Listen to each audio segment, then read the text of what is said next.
we go. There's it. Okay, we are recording now, folks. You might get a little prompt. Okay, thank you, Regina. Appreciate that. You're welcome. You're welcome. You will. Thank you. Thank you. Okay, let's get into it. Okay, tonight. Back to this screen. Okay, so what are we going to go to? What, I always like to say why we're here. Well, how'd that happen? Sorry, guys. You got to love technical difficulties. You gotta love technical difficulties. Here we go, back to presenting. Okay, I like to kind of go over the whys we're here, because at the end of the day, we're here to build better communities for ourselves, for our families, for our friends, for our neighbors. When you start breaking it up, let's kind of get into really the statistics that we're living with. So 37th in terms of information technology, that's where Indiana ranks in terms of where they come in regards to ranking Indiana for example, the Build Back Better plan, Biden's American Rescue Plan. Prior to rolling out the dollars, they went to the academic institutions and they started rating the states to see who the factories are. They set up for this? Where can we put the money to get the most impact? And out of the universities, what they found out is Indiana is 10 years behind where it used to be. They used to be one of the number ones in the labor force and technology, but because of the way our education system has shifted so heavily to vouchers, we are lagging behind in our labor force, and it's coming from the feeder system of our school systems. So that's an opportunity for us to, one of the reasons why we need to get involved.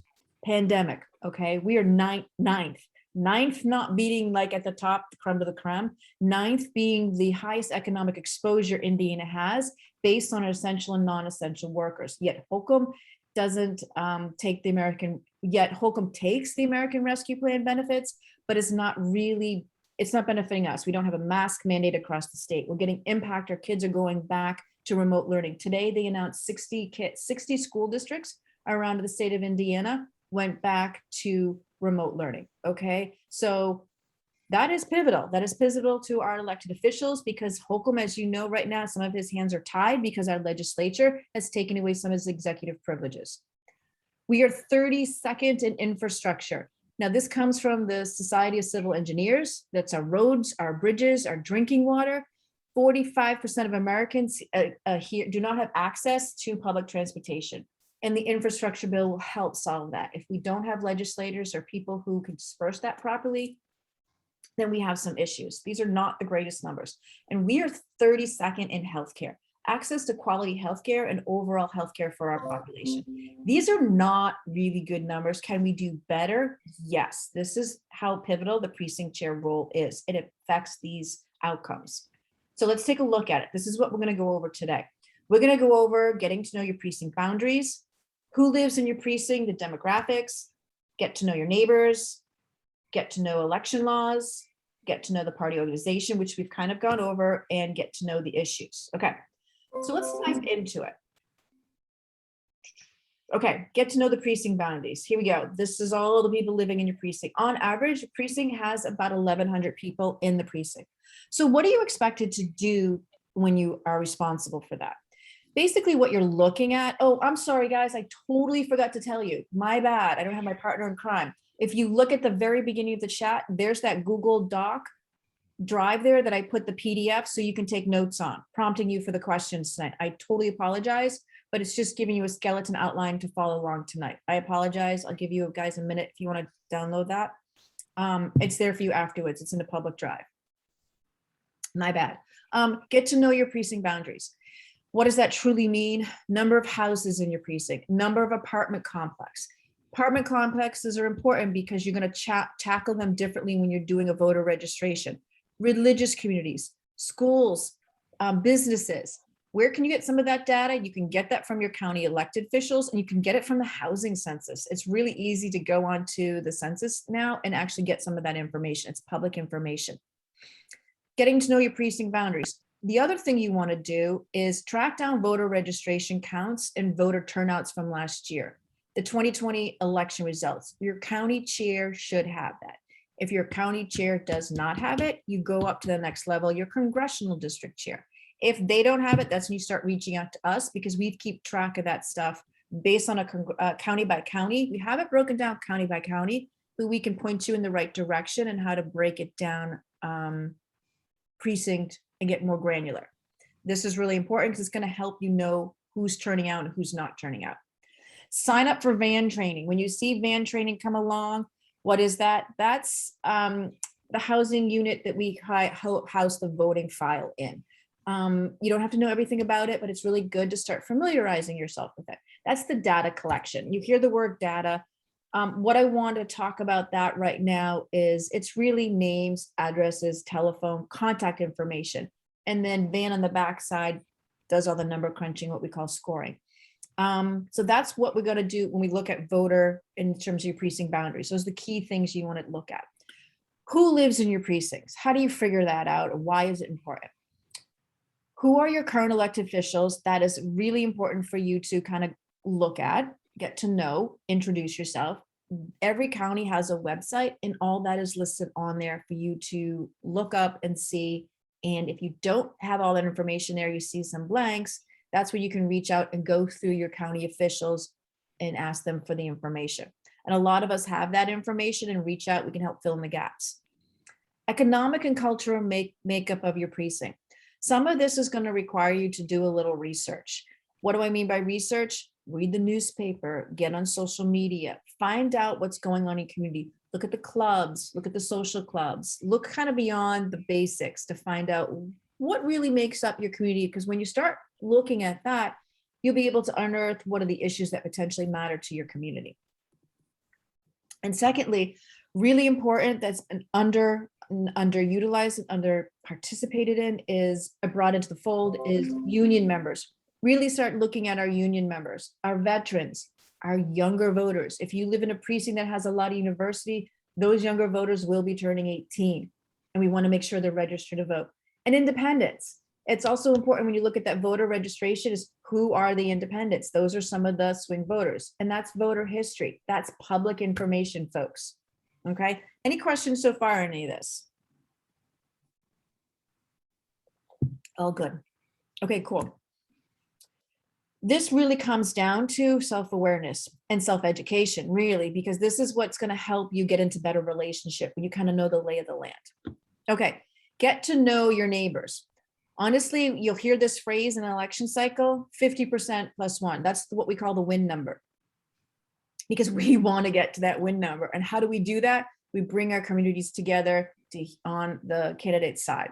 So what is really pivotal in an election is you'll see a lot of things happening on social media. You'll see a lot of things happening in arguments on Facebook. I actually did a little test. I like to do this sometimes.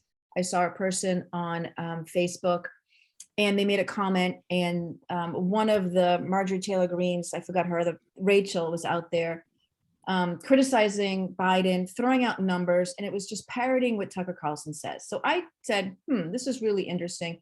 You really need to understand foreign policy. I said something to the fact that this really demonstrates you don't understand foreign policy if you're just using sound bites to get noticed on social media. And right away she came back and she imploded, but the implosion was all parroted stuff from Fox News, from social media, and it was just everything you see that gets circulated. What we know with precinct chairs is we've got to get rid of that piece. And how do you do that? You build trust on the ground floor, on the precinct level, with one-on-one voter contact. That's what wins elections. We know from the elections in Pennsylvania, we start in Georgia, they were close elections. Those come down to trusted relationships built in the community in the one-on-one voter contact. I cannot stress how much those small percentages really are starting to matter. Targeted efforts, timing, and multiple touch points. What our goal here is in getting to know our neighbors is, it's the same thing in branding, or when you see advertisements, we all have seen them. We see the same advertisements coming across our social media feeds. But the reason for that is statistically, somebody has to see something or interact with something 3 to 5 times before they make a decision, before they're triggered to act. So that's why as a precinct chair, it's really important for you to have some targeted efforts, touching people on multiple times and really hitting those 17-year-olds, because when they turn 18, they're going to be familiar with these processes and want to jump and get involved. And that's how we increase the electorate, is by getting to know the neighbors and getting them involved. And then the other thing is, I cannot stress it enough, precinct chairs relationships can be fun. It's relationships plus connection equals persuasion. And the analogy we like to give, it's like dating. You know that in those, those old days when we were out there all dating, that building relationships take time. You got to make connections with people and persuade them. And this is really what's going to change the corner of our election cycles, is these really close relationships that we make down on the precinct level. Okay, get to know election laws. This is where people get a little overwhelmed, because as we saw last year, the elections changed drastically due to the COVID, okay? What I will say is, in regards to this, the reason why we want to get to know the election laws is we want to get to know the deadlines for Democrats to file. You could be involved in your precinct, and you could be running into people that want to get involved who might potentially want to run. And because you're familiar with the deadlines, you say, hey, you need to get your ducks in a row, and we need to get you on the ballot, and here's how we do that. And you're going to be that point of contact that puts that person in the right channel, in the right avenue, because you're going to know who the county chair is to get the person in charge, get the person down the path of getting on the ballot and filling out the right forms. One thing we have to really goal ourselves with is no uncontested elections anymore here in the state of Indiana. How many times have we all gone to the ballot and we've seen Republican? Nobody's running against them. In the state house, on the Senate side, we had 4 uncontested Senate races. On the House side, we had 27. That's unacceptable, folks. But if we're out there in our communities and we meet that phenomenal leader, we can start to entice and encourage and get people more involved, okay? Also know about the election laws. You won't have to know them all. There'll be different resources out there for people to get to know them. Election day laws, which are different, the day of election in terms of early voting. We've all been through that last year.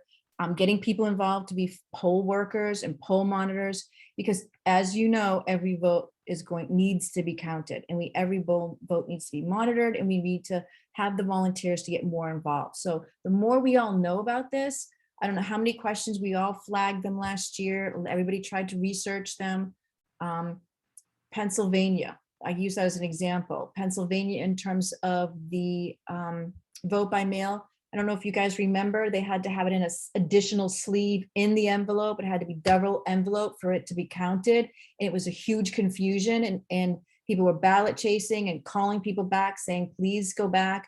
Some people didn't sign it. So if we're really empowered on the precinct levels, we'll take some of those steps out of the equation and get people, and the ballots will be counted. We won't have the issues that we're dealing with right now with contested elections and contested ballots. So this is where we can kind of solve some of those issues. And deadline for voter registration. This is how we expand the electorate, okay? Voter registration is really important. Indiana is behind. What do I mean by that? We do have a lot of people registered to vote in Indiana, but we also have 500,000 people came off the rolls in 2017 because of the Eric Holder case, okay? That allowed people to go in there and get off the polls, and we need to get those people back on the registration, okay? And knowing those deadlines are key. I think I might have a question. Question? Yes, you totally come off mute and I can't see. Yes, go ahead. Whoops, I think you're still on mute. Okay, first of all, Indiana has those sleeves in their absentee ballots, and those ballots are rejected outright if the sleeve isn't on them. Okay, so that's one thing. And one of the newer election laws is that if you're going to call yourself a Democrat and want to be on the ballot, you not only have to have voted in, it's your last 2 primaries, you had to vote it as a Democrat, or you need a letter from your county chair. Yes, that is to be just 1. Yep. Now it's 2. Yep. And that's really good point. There are ways to get around it, but yes, that's why it's very important to get to know your county officials, because you can build the trust. They can know, for example, I think I shared it with you before, how knowing the election laws are really important from out of state. I don't have a track record here of 2 primary pulling a Democratic ballot because I've only lived here since 2019. So that would be an issue to me. So I would need Mike or my county chair, Mark Toma, to vouch for me. So yeah, very good point. And then there's another question in the chat. Somebody asks, what if your county chair won't share information unless you're an elected official?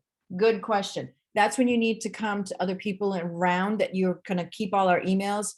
There's certain things happening that have happened in the past. I'll use the example of access to van. There was like some people had access and some people didn't. We need to start pushing back and really level the playing field. And some information that people are holding close to the chest should not be held close to the chest anymore. Walking list, voter counts, that's public information. We just need to be easier for us to share that information so we can get to work. Really good question. What if your county chair, go to another county chair, go up the chain, reach out to other people, organizations, PACs like us. We're researching a lot of that information, have that ready to go because we know the challenges that are out there. Good question. Can we get copies of the power slides for the session? Yes, please email me afterwards. Absolutely. If you guys would like, show of hands, I can just drop the slides in the shared Google Drive too. I can make a PDF. Okay, cool. Okay, get to know your party organization, which is exactly what I was just talking about, why it's really important. Oh, I see another question.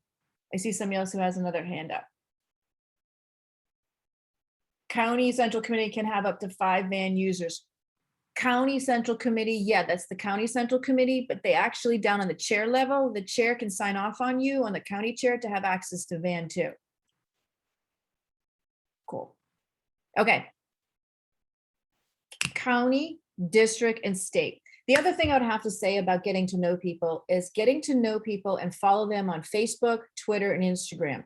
I know the 8th has a Twitter handle. I know the 9th I was just seeing. The Indiana Democratic Party has Friday's Fast Facts. You should be getting those emails. Follow different people who are active in your community and follow them on social media. If you don't like to post on social media, at least go out there and read the information so you can be in the know of what's going on and who's who. Cool. Next, what resources come from the state? Okay, so here's a lot of the questions, and this is where we get into the stuff that gets a little wonky.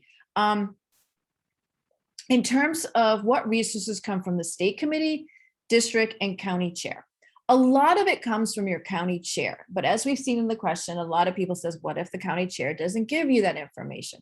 Well, some of that information that we're going to have to push a little harder to get because we need to get to work. And I think that's kind of how I'll leave it there. And if you're having challenges, please reach out because this information, like I said, is public information. We need to be sharing it so we can get to work. For some reason, there is this feeling of just holding it close to the chest, and we got to kind of shake that up and start rounding the corner to make progress. Next, I don't know why that came up like that. Who is missing from your local? Good question. So when you start to get to know your party organization, this kind of might come up in some counties and it might not in others. If you're interacting with a lot of the same people and a lot of the same people are kind of like, for lack of a better word, I'm going to be really transparent. In some counties, they're growing, they're doing the work, they're super open, they're inviting new people to get involved. And then in other counties, it's like this lock, stock, barrel of the gatekeepers. Okay. And I think I could get some of you shaking your head. And what we need to do is kind of shake that up a bit and really say, hey, I want to get involved. And ask yourself, who's missing from your local party organizations? What community members aren't involved? What people of color, people from the Muslim community, people from the API community. We are really keeping to the same group of always being involved in our party. We need to start expanding and truly become the big tent that we represent and say we are. Are there people who think differently? That is okay. There has been a lot of history. Here's a little story that the old guard and the progressive, there was, like some people, there's been a lot of infighting there. Women in this party have been pushed out quite a bit, and I can see a lot of head nodding. And you know what? It's time for us to all play in the sandbox together. And if we're not on the same playing field, we need to kind of change that and take a nod to the younger folks, because if we look at those young Democrats, they're moving forward and they're bringing everybody on board and they're getting things done. Okay, enough of that. Get to know the issues. I think last time I really honed in on setting your Google alerts so you can get to know the issues. And that way you're not seeking out the information constantly. You're able to get it in your inbox. The other thing you can do is you're a political surrogate and you have influence as a precinct chair, because I'm saying that positively in the future, because you are going to run and you're going to get elected. And your values and everything will be watched, people will believe and get the trust. But also as a precinct chair, you can flip that around to help grow your base, is look for other political surrogates in your community. Who else can you bring in the fold to help that are already influencers? The coffee shop owner, the donut owner. I know when I go down to Nantucket, everybody has to go to the donut shop and talk to the owners there because they're loved by the community members. Who else can you really bring in? Because it's the hub, it's the place to go for the donuts on Sunday morning and Saturday morning. So who else can you bring into the fold to help with this work? Because one thing I'd have to say is this work is so much more fun because we can have fun with this if we do it together. Friend to friend. In the political ecosystem, we all know we're so polarized right now, but friend to friend, you trust more of each other in sharing news and information. You are a trusted messenger. You will become a trusted messenger. And these kinds of things are really getting back to the basic values and the basic human interaction, because we want to get out of the ecosystems of the echo chambers of social media. We all know, we've all experienced that. I think I'm seeing some head nods on that.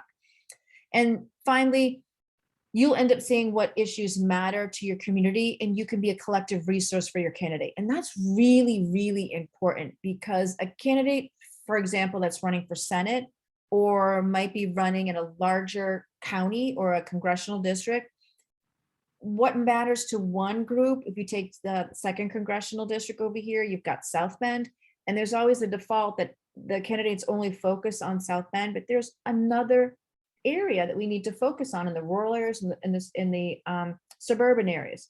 The state Democratic Party has done some survey, and what they found out so far is to break things down in terms of areas. The urban area right now, number one issue that matters to them is legalization of marijuana. The number one issue in the suburban areas is the infrastructure, roads and bridges. And the number one issue in the rural areas is economic stability. So knowing what matters to each different community is really going to help the candidates, get locked in and help and guide their policies and interact with the community. Any questions so far? Any thoughts? I know we're kind of like just giving a lot of information tonight.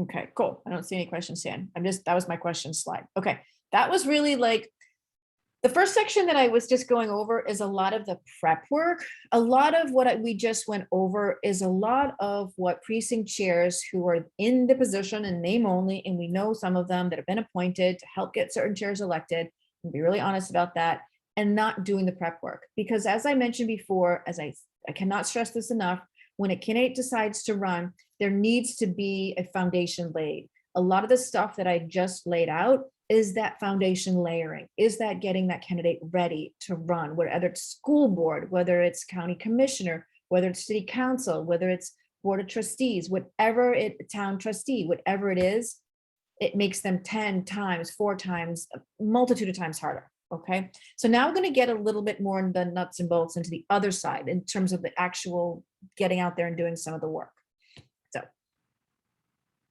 the next section we're going to talk to, and remember, please put a star next to the prep work. It's really valuable.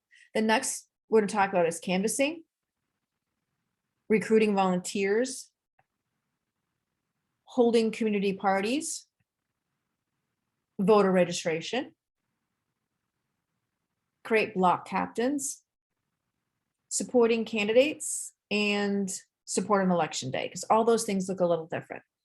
So canvassing, getting out there with your neighbors. Now, this is the door knocking on canvases, and there's a strategy to that. Because if you remember, if you did the prep work before and you know what the voter turnout was like in the prior election, that's your starting point. So see how the prep work kind of plays into the actual actionable work that we need to get into.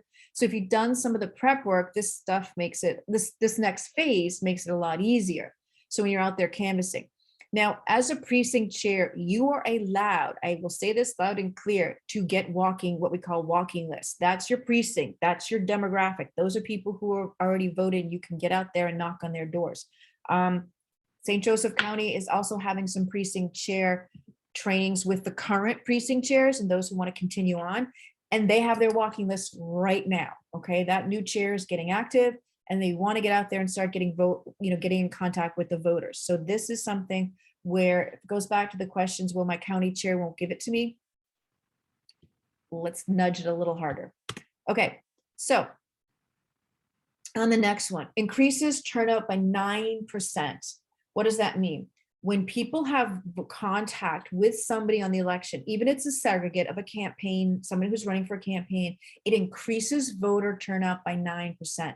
If we do the math backwards to Georgia, to Pennsylvania, to Michigan, how close those those elections were won by 2.3, 2.2% of voters. That matters. I'm like getting jonesing on this, that these voter contacts knocking on doors really matters. I was with another group of women 2 Sundays ago.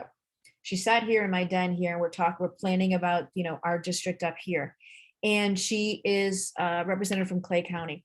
And one woman said to her during the polling and saw her after the election, I voted for you because you asked me to vote for you. Simple as that. And she went and was knocking on doors because you came to my door, you shared your plans, and you asked me to vote. So I cannot stress it enough. And it is just as impactful if it's done by somebody who represents the candidate. Yes, please jump in. All right. This is my problem. I'm a county chair. Mhm. And when I'm asking people to be precinct chairs, how do I explain to them canvassing? Because they may have 12 people running, 12 candidates available in their precinct. So I can't ask them to go around 12 times and canvass for individual candidates, nor do I expect them to be able to make phone calls to 12 different people to tell them what they're hearing on the street. So what is a realistic thing about canvassing? So what you're saying is your precincts, basically, they're saying, well, who do I support? There's too many people to support, and how do I divide up the work? Is that what I'm hearing? I guess, because I can't expect a precinct chair to go out canvassing 12 times. Yeah, so that comes back to strategy. That comes back to getting your candidates. As the precinct chair, I personally would reach out to the candidates, look at all the volunteers, and you get a strategy together. Okay, this group is going to canvass over here based on the numbers, because we know where the number turnout is. We know where we have to really hit. We know where they're, because we want to canvass in areas where we can persuade the voters. We don't want to go to an area that is already, in that process and they're already decided. We want to get the candidates, new voters, persuasion, etc. So getting out in their canvassing with a strategy is really going to help in that element. Then you're asking your volunteers to go out and canvass 12 times. Say that again, because if you then you would be asking your volunteers to do this area or this area for each and every candidate, then they would be doing it 12 times. Yeah. So what we did last time during the election, doesn't the candidate get their own volunteers too? Yes, they do. That's why we have to get to know the candidates and work together at this point. So we're not double dipping and creating more work for everybody and having a strategy behind it. So it really comes down to leadership, in my opinion, is getting to talk to the candidates, getting your precinct chairs, getting your county together and say, hey, we've got this weekend of canvassing. How are we going to conquer them? And here's the thing. In the down ballot races, we have to learn, in my opinion, and when we've talked to other people in Georgia, you have to start working together and build stronger coalitions, because when we're working together, we're not doing double duty and asking our volunteers to go out there 12 times. When you've got a strategy behind it, therefore you can tackle what you're asking your candidates to, not your candidates, your volunteers to do, instead of doing it twice, 3 times, 4 times, because they're not going to want to do it. We only have so much free time. Right. So it is a strategy that needs to be developed to use volunteers in a strategic way. So when I'm explaining the roles and responsibilities to a future precinct chair, I tell them you'll probably do some canvassing. Yep. Yep, that canvassing and getting there and outing, not gonna, but it's not just them. It's getting volunteers to do it with them. It's divide and conquer, being smart about how and where you go. It's So they're not getting just, volunteers to help the candidates. excuse me? So they're getting the volunteers to help the candidates. It's both. It's both. You're getting volunteers to help your community, in turn that helps the candidates. The candidates will also have their volunteers, but we need to also say, hey, so if you think about it, if we step back and someone's running for Senate, right? And you know your community better, and they're going to come in with 15 volunteers, and you're going to come in with 15 volunteers, and you strategize how to use everybody on that day. And you've been in contact. That's how a real campaign starts working, and a little bit more connected with the community. All right. But prior to that, what's happened is campaigns have turned to precincts, and precincts feel like, oh my God, I'm gonna do this all by myself, Exactly. because the prep work wasn't executed on. We didn't have captains. We didn't know our neighborhoods. We didn't have a volunteer list. So it feels very overwhelming, because candidates would say, hey, can you go do this? And you're like, well, I'm only one person. You weren't ready to strike. Mary, we have another question. Sure. It's ahead. I don't know why, but I'm not seeing, I'm going to stop sharing my screen. I'm not seeing Mary, my friend's from Michigan. Hi, yes. When I was chair of our county party, our Democratic Party, when I would send people out to canvass for one or two different candidates, we always gave them a plastic bag from the grocery store, and our grocery store always gave them to us free. And I would put flyers of every candidate that was running in either local or national, US Senate, whatever it was. So that way the person at the door could say, well, what other candidates are running for office near us? They could hand them the bag and say, there's a lot of information in this plastic bag that has each candidate that's running's flyer in it, because candidates love to give flyers to parties. Mhm. Everybody gets a flyer from them. And especially if you have if you're the party chair, you get a stack of them. Mhm. You put one flyer in a bag, and you end up with 15 different flyers from 15 different candidates. And you hand it to the person at the door, so they get a chance to look in that bag and read about each candidate that's running and what they stand for. Mhm. That's how we were able to do it. It's just an idea.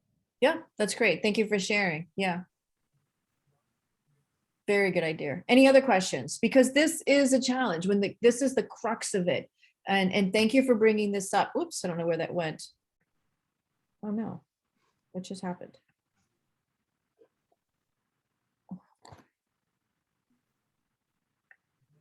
I was like, what just happened? I think I just lost you guys. Are you guys still there? Yes, okay. Panic attack, because I literally thought, this is the crux of it. This is the nuts and bolts, because a lot of precincts and chairs have not been trained on how to get ready for this. And then you feel like you're being pulled in 5 different directions, and a lot of candidates are coming at you for help and support, but the prep work hasn't been done. And having some strategies to multitask, and thank you for sharing, Mary, really helps take away some of this, because we only have so much time. And frankly, with the redistricting coming out potentially later, candidates are going to be running. They're going to be hit the ground running, and some of this prep work needs to be start to be done now, really now. So really good questions. Okay, I'm gonna go back to sharing.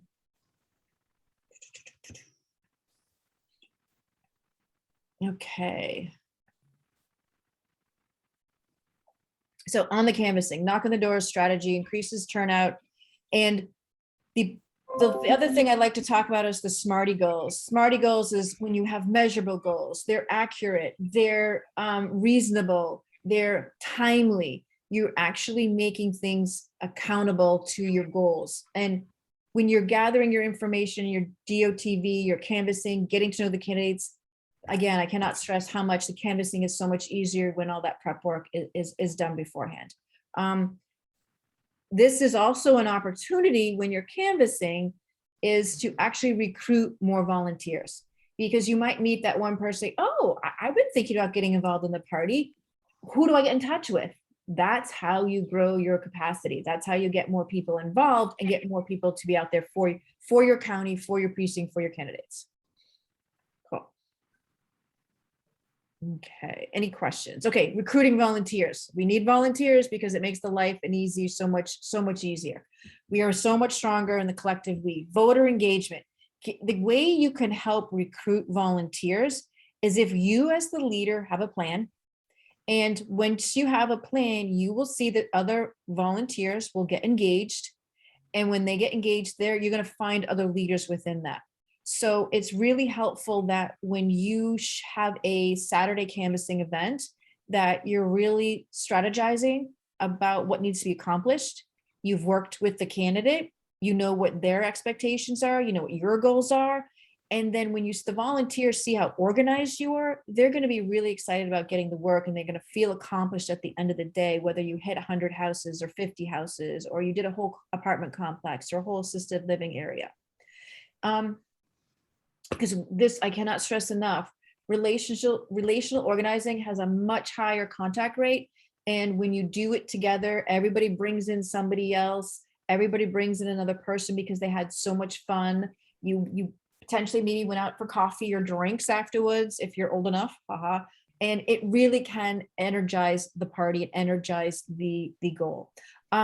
We used Smarty Goals. I mentioned a few minutes ago. It's being really specific, measurable, actionable things so people really feel like they're doing something relevant to what your task at hand, and timely. People like to see results. They like to know that, okay, everybody, if you're doing some recruiting volunteering and you're sending out emails, that is a tangible task. And if you say, okay, today we want to send out 100 emails, and we all know if you send out 100, if you get 15% response, let's say you get 15 people back, that was your goal for the day. And that is like, people can walk away, wow, we've got 15 new volunteers. People feel successful, motivated, ready to move on to the next task.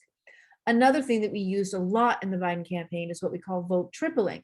So what that is it's you go and vote, or you go and register, and you make sure you text right there 3 people to remind them to do the same thing. So statistically, if you ask 3 people and they ask 3 people and they ask 3 people, you will start to get more people involved in your activities and your causes. And that's another way to strategize around getting more volunteers. Any questions about that? So getting more volunteers and recruiting more people comes down to your leadership and getting really organized and people feel enacted and involved. Okay. Again, once you get all these volunteers, you're going to see that there are some people that are like, oh my gosh, I'm really into this. We have some really amazing college students out there right now that are really getting active. This young generation is really in the know, and they want to see things change. Elevate people to leadership.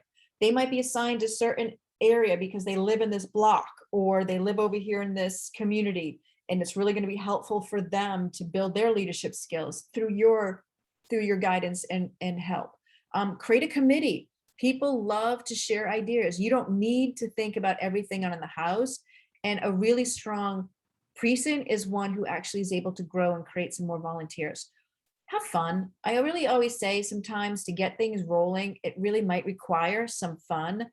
Use a free space, everybody have potluck. Everybody's coming out of COVID.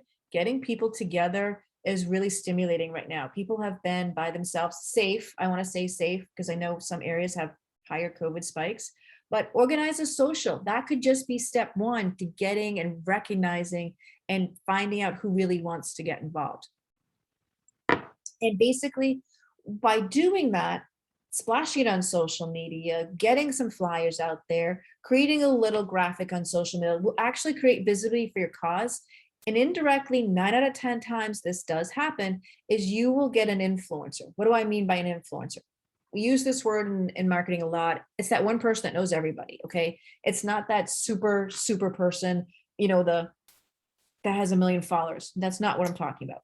The most actually impactful influencers are our local, what we call micro influencers, who are local on the community level. That's where you get, because people trust. It goes back to trust. So when you create visibility, create block captains, have some new leadership come involved, create a committee, have something social around it, there's your volunteer. You're starting to recruit, and the domino effect starts to happen. We know that in the state of West Virginia, they created a PAC called We Can't Wait. Okay. And they're in the work. They're about 4 years ahead of us.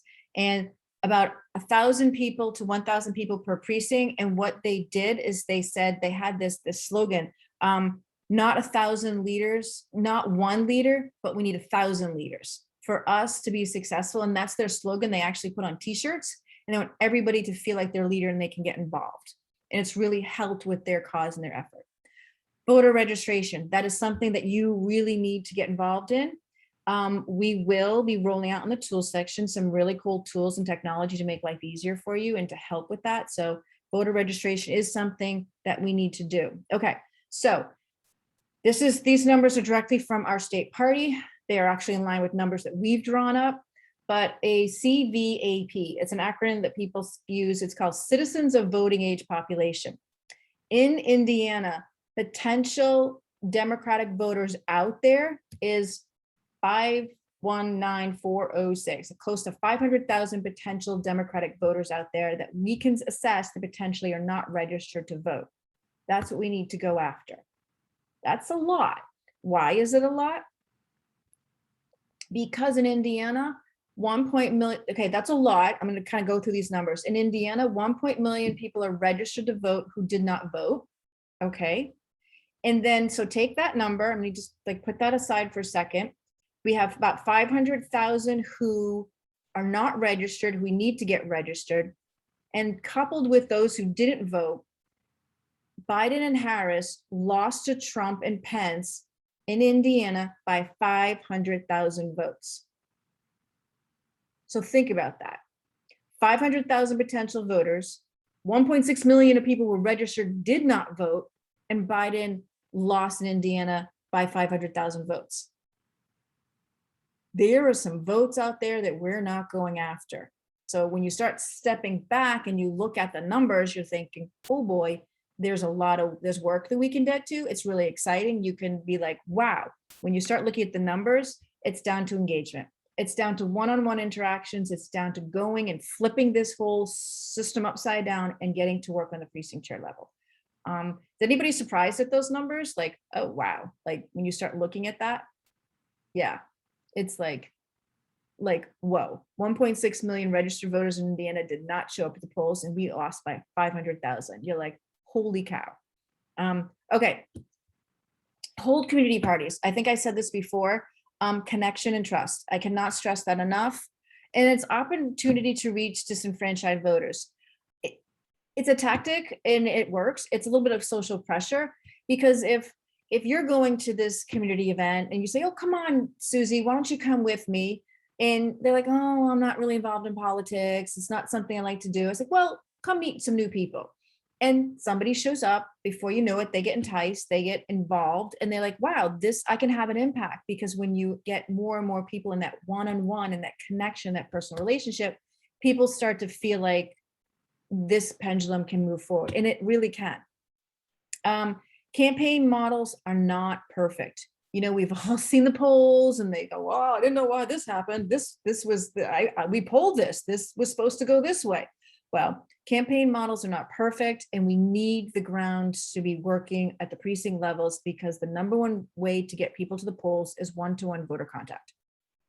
Hands down, nothing else matters, but it's that human connection. So having socials around it really helps elevate people's involvement.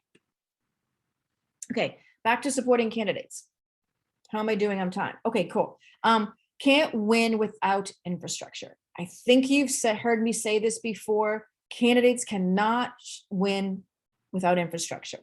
Deb, my partner in crime here, interviewed Jennifer McCormick. She is very heavily involved in the state of Indiana, and there's been a lot of question, is she going to run? Is she going to run? And she said, not till you get your infrastructure in line, flat out. We need to do this. So we can do this together. And we need to flip it on its head. I think I showed you that in the beginning, where we have to switch out the old Chicago Bostonian mentality. And I can say this in my old Irish heritage. When you walk into a precinct in the old precinct halls where they were all men and they said, who sent you? We got to send ourselves. We have to get involved and not be like, oh, Joe sent me. Okay, you can come in. That's no gatekeeping anymore. We need everybody to have fun with this and get involved. Build relationships with the candidate and the staff. They need the grassroots organizers. They really, really do. And they're so busy. Because what I will tell you is when you look at the state, if you look at a governor's race, if you look at a senator's race, if you look at a congressional race, they have some of those races, they're up to millions of dollars of a campaign fund and pools, and they're working with more staff. When you get down to the state level, the House and the down ballot races, they are thirsty for help and support. So building those relationships would really, really help in terms of helping the candidates win and be more successful. You know your area really well. You are the direct link with the local party and the voters in your district. I cannot stress how important that is. The candidates will look for you for support. And if all that prep work that we mentioned, we've got a block captain over here, we've got a block captain over there. We know how many people showed up last time to the polls. This whole neighborhood, nobody showed up, but they were registered. Okay, we need to tackle them. So having that information already done and laid out is really going to help a candidate strategize and get to work. Okay, support on election day. It's come. You've done all the prep work, and here we go. It's election day. Ballot chasing has become a new thing because we do a lot of mail-in voting now. It's because of COVID. It's a new thing, and it was actually used a lot by the Republican Party, but we all know what happened in that story. We don't need to go back to that. Transportation to the polls. That is going to be a big issue for some communities, college communities, assisted living communities. I know on election day, I was working on the Biden campaign and I was calling people. We all put everything aside. We call. I called a woman who I landed. She was in assisted living in Ohio, and she said her bus didn't show up. She was 82 years old, and she's like, I don't know who to call. So I literally Googled, kid you not, Googled her director at her assisted living at the security guard and say, oh, the bus was supposed to show up. Nobody's come. And I actually went into action and got that bus to show up so those people in that community could go vote. It was a 4-hour late bus, but if somebody didn't take that action, they would not have gotten to the polls. So it really matters. The bus went to the wrong assisted living community. If nobody called, you know, we all know the elderly are not as resourceful sometimes. Some are, some aren't, but we needed to help and assist. So enough said. Election day, know the election day rules. There will be plenty of cheat sheets out there to help everybody get guided on the election day rules, where to go, what's important in your precinct. That's where we're all going to lean on each other, but we need people to get involved. Okay. This is where I'm going to stop for questions. I think I've talked a lot. I know that was a lot of downloading, but these are kind of the things that are really, really, really, really, really important. The prep work, and then you can see how it transitions to the actionable stuff that needs to actually get done. And if some of those prep work stuff doesn't get done, getting into action becomes more challenging. Okay, questions. I'm going to stop sharing for now for a second. Okay, any questions? I like to see the screen when I have any questions. Any questions, any thoughts, any stories you want to share? Yes, Mary Ellen, I see your hand up. Yeah, Mary, I just posted a question here. You know, part of the big problem, you talked about the voters here, you know, people don't show up to vote, and a lot of them are Democratic voters. The past month, I went to the meeting. I've been working with the Indiana Citizens Redistricting Commission, and I went to one of the meetings here, and a lot of people gave testimony. A lot of people gave very good testimony, but you know, the reason a lot of those people don't vote in the state because it's so heavily gerrymandered that really their vote doesn't count. How do you convince people to vote when it doesn't matter? You know, that's an argument we're hearing a lot of. But if you look back in the history, you look back at the state election, you look back to Obama, you look back to 2008 and 2012, and those were national statewide elections that are won and that went to Democrats. Now, if you think about it, that's senatorial races too, okay? Those senators are deciding our voting laws that are affecting our gerrymandering. So somehow we've got to stop the cycle, you know, and to me, it's like if we didn't have Braun and we didn't have Young sitting in the Senate blocking the filibuster or blocking those votes to get us to the point where we can have voting districts decided by committees, that could start helping, you know. And on the flip side of it, St. Joseph County, you know, as you know, because you were here, went in 2008 to Bernie Sanders. So yeah, but that was before the gerrymandering. The gerrymandering really hit really the apex of it was in 2011 as a reaction to all of that. And the Republicans were having none of that Right, after that happened. right. It's hard to get people excited when you're voting in this kind of environment. Yeah, And also, you said on some ballots, I mean, you even said, some oftentimes there's not even a Democrat on the ballot because they know it doesn't matter. yeah, So but it's very difficult in this environment to get people interested. it is, but I think we have to change our mindset and get to work, because there's a lot of data out there to show you that we're not as far off to that, is because the story that's been created is we're never going to win. And I think we have to start hammering away, especially the down ballot races. Regina's on the call. She can talk about the work they've done in Monroe County. They changed the judges. They've changed some county commissioners. So there is a stepping stone that we can start building the bench and start changing. Can get discouraging. I can't say it, but we have to start to get to work and start to change the whole trajectory. Mary, but yeah, you're right. We have to pay attention to redistricting. Mary. Go ahead.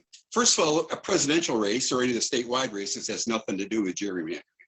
Right. We found we work in a congressional district that's about R17, and we have issues with it, and it's horribly gerrymandered, and it's going to get corrected this time probably. But that doesn't stop, it shouldn't stop anybody from voting. All your local elections, the gerrymandering probably has nothing to do with it. Your county commissioners have districts that may have been gerrymandered. But beyond that, and your congressmen, the rest of it, your state reps, but you have people above them and people below them that are certainly possible Democratic office holders. Yeah, yeah. And I think we've got to start to switch the mindset. And, Indiana does have predominantly, has a heavier Republican, but when you start to do the conversations, for example, the media has really dumbed down, for lack of a better word, the Paris Climate Accord because of Donald Trump. But if you talk to the local farmers here and you talk about agriculture, you talk about their farms and how they want to sustain their farms, if you just don't use the word, the Paris Climate Accord, they are actually for the elements in there to help save their farms. So that's where the voter contact and the relationship building to it's not going to change everybody's mind, but it's a starting point that we have to jump on and start moving forward. I'm the one who likes to live in possibility, and the possibility is if we get into the game a lot more heavily into the game, we're going to be able to start chipping away at that at the local level. And as this gentleman said, I'm sorry, I forget your name, but as you mentioned, the governor's race, attorney general, we want to change out Rokita so badly. I see the expressions on everybody's face. Those are statewide races we can win. So I know it's a lot of hard work, but we got to start somewhere. Any other questions? Really good points, folks. Really good points. And we do have to stay on the redistricting issue. It is an issue we have to stay on. Question. Yeah, good point. You lose 100% of the battles if you don't get in the game. Good point. Hi, Mary. Yes. My name is AJ. Hi, I'm a AJ. former educator and current community organizer. Nice. And I want some advice on how could we get more young people involved at the local level. Really good, really good. So we've gotten, and Mike was on here a few minutes ago. He had to step off. He is a young a young person volunteer with United Rural Democrats, and we interviewed him and Audrey on our podcast. And we've asked the same question, and we have some other activists on our podcast. How can we get the young people? And the one thing that we've seen is it is very cool to be socially aware right now. It is very cool to be on social media. It's very cool to, be in the know. But what our work for the young people is to kind of, as leaders and role models, to show them the impact that their work and their coming together and getting involved can have on their future life. For example, student loans. What we have to try to do is start to get the information that really impacts them and show them what kind of results we'll have on the election if they're not involved. Student loan is an issue. Minimum wage is an issue. Healthcare. Once students come off their parents' healthcare, if their parents they're able to, that's becoming a big issue. They're not being able to be insured. LGBTQ rights here in the state of Indiana. That's a big issue. So there's a lot of other issues that we can educate them on. It's just a matter of listening to them first instead of us being the adults and telling them what issues matter. Really learn the issues that matter to their communities. I think that's how I tackled it. Thank you. Any other questions? Good questions, because we really do need to get the young community more involved. They're an untapped resource. And if you want to reach out, AJ, there are some really, really active college and the Young Democrats. Maybe we can find a way to kind of channel them and get them connected and get energized. Yeah, that would be great. How could I get your email? Yes, it's dropping it in here and it should be on the other things. Great. Just put it in the chat.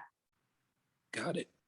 Okay, cool. Any other questions? I am just about over time. I see I went over time. I took 5 extra minutes of your time tonight, but I would love all of you folks to think about running for precinct chair. We really need this energy. Next week, what we're going to talk about is how to get your name on the ballot, because it is an elected official position. And then we're going to talk about tools to be successful. And we have a guest speaker coming on who is actually going to show us and demonstrate some of how to use some of these tools. One of the new tools out there is called Reach. And another one, obviously, that is connected is WAM. I cannot stress enough this. I'm going to leave you with this final point. When we are doing all this work, I call it the last mile. It's like literally stapled up here on my geeky whiteboard. When we do all this work, if we're not collecting the data and putting it into WAM or some sort of CRM management tool system, all the work was for naught.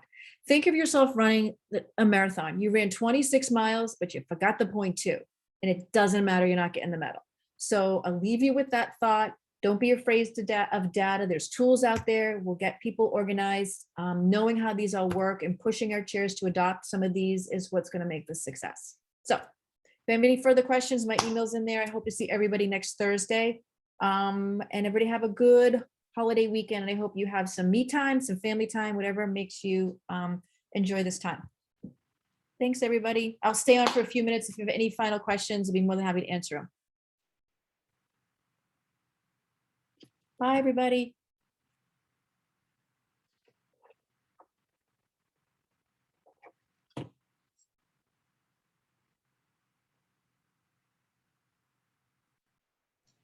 I said, bye, Mary, thanks. Bye. Oh, thank you. You're muted. Bye. Thank Yeah. you.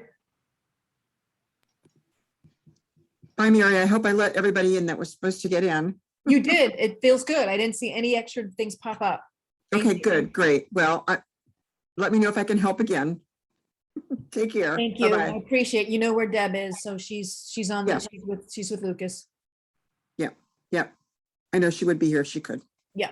Okay. Take Thank care. you. Okay. Talk Bye. to you soon. Bye-bye.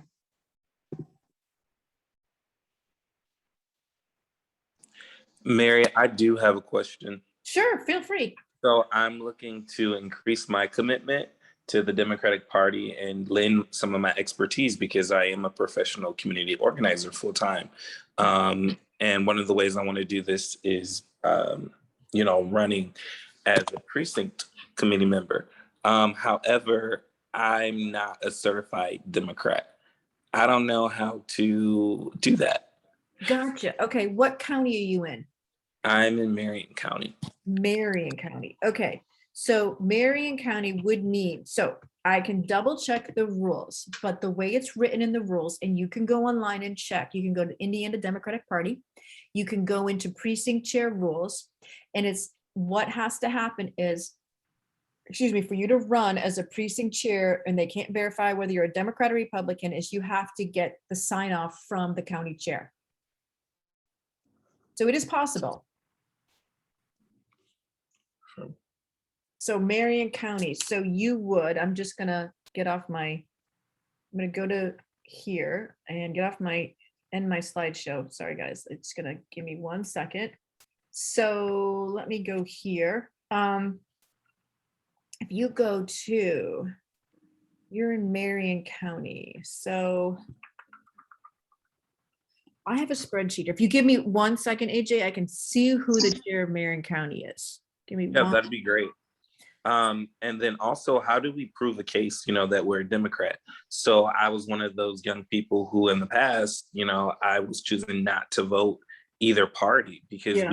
you kind of become a little hopeless. Yeah. But lately I've been kind of reinvigorated with, okay, Mhm. I need to get more involved. I need to be more political because there's so much at stake. So I did join the field operations team for a congressional race. Mhm. I don't know if you've heard of Dr. Valerie McCrae. Yep, I've heard of, we interviewed her on our podcast. She did a wonderful job. Yep. So I have been working with her. So what are some other ways to, I guess, prove my loyalty to the party if I don't have a voting record? I think that's it. You just laid it out. You need to go introduce yourself to, there's some time, we can help walk you through that. And we can, it's getting to know the people who are going to push the buttons, and talking to the right people. It's, from my understanding, it's just, that's where the decisions can be made and the sign off happens. I'm looking for who your county party info. Hold on. Let me see if yours is, you're Marion County? Yes, Indianapolis. Marion County. Who is the chair in Marion County?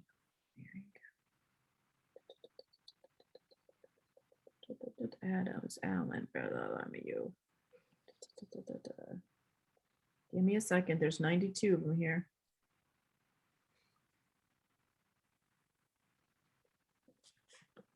Marion. Okay. Kate Sweeney Bell is the county chair. I am going to drop. Okay. She doesn't have a lot of info online, but I can at least give you her name. And that's who you're looking to get in touch with. Oops, hold on. Kate Sweeney Bell. Do you see it right there? I dropped in the chat. I don't see it yet.